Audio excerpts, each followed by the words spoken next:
Гомер буе сәүдә тармагында эшләгән Асия ханым лаеклы ялга чыккач Казаннан соң иң беренчеләрдән булып Сембер төбәгендә Аккалфак оешмасына нигез сала. Соңрак мөселман хатын-кызлар берлегендә оештыра. Ул үзенең дуслары, фикердәшләр белән ай саен диярлек татар хатын-кызлар өчен төрле чаралар, очрашулар, төрле темага ел саен форумнар үткәрә башлый. Безнең сөйләшер сүзләребез күп иде. Менә озакламый халык санын алу бара.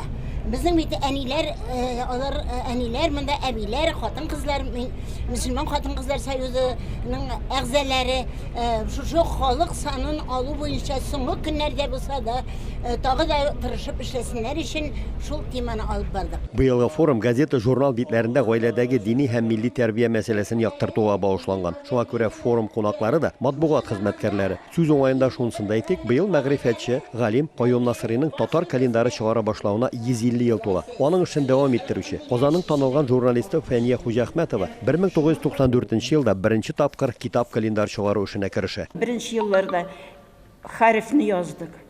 Ondan sonra tespit kaidelerini yazdık. Onları Yasin'ini yazdık. Mine şuşulay ideydi.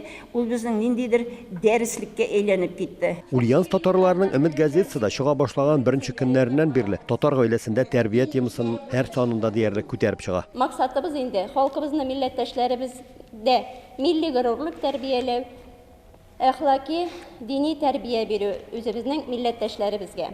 Андый тәрбияне без ничек бирәбез инде? Билгеле, без үрнәк шәхесләр аша, үрнәк гаиләләр аша халкыбызны тәрбияләргә тырышабыз.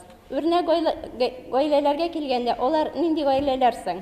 Менә алар әби бабай белән берничә буын, бер гаилә, бер түбә астында яшәүче гаиләләр, алар безнең Өмет газетасының һәр вакыт битләрендә яктыртылып киләләр. Форумның икенче бүлеге елдагыча Идел елгасы буйлап теплоходта дәвам итте. Монда инде кунакларга үзеңне кызыксындырган сорауны биреп, тулы җавап алырга да, дуслар белән якыннан аралашырга да, җырлап күңел ачарга да мөмкинлек итәрлек. Казалось бы, много приходится бывать на различных мероприятиях, но вот сегодня я очень много для себя открыла, казалось бы, уже давно известного, но какие-то нюансы воспитания, нюансы веры, нюансы прихода к вере к нашей мусульманской. Шәһәрнең танылган хәләл ашчы устасы Найла ханым әлге форумда һәр елны катнаша. Быел беренче тапкыр оныкларын да алып килгән. Аларга да күрсәтеп китергә безнең мөселман хатын-кызларның җыеннарын күреп үссеннәр, белеп үссеннәр.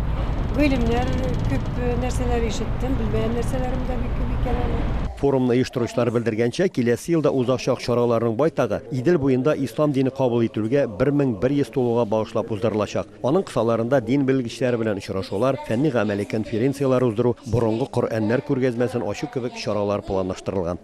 Ульяновскдан Рамис Сафин, Әхмәт Мөдәрисов, Яңа Гасыр каналы.